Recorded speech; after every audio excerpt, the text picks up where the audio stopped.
Music by Shankar Singh.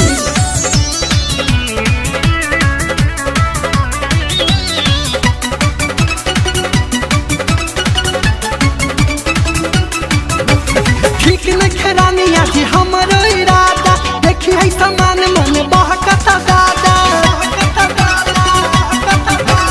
ठीक न खरानिया जी हमारो इरादा देखी है समान मन बहकता दादा। अब प्यार करी ओढ़नी बिछा के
जगहिया तो चल के बिछाइबे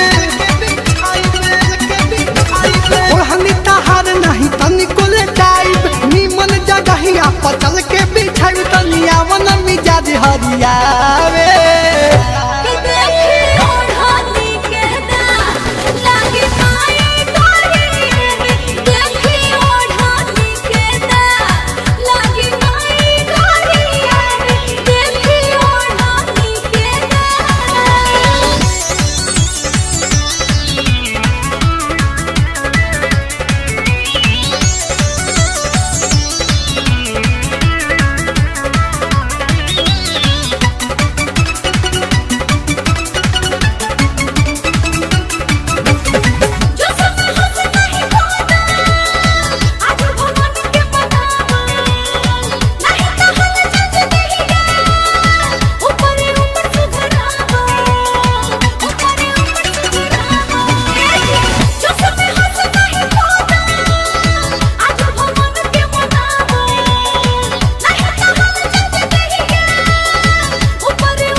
जगहिए बजाई तनिको न दाग हो ओढ़निया में आई।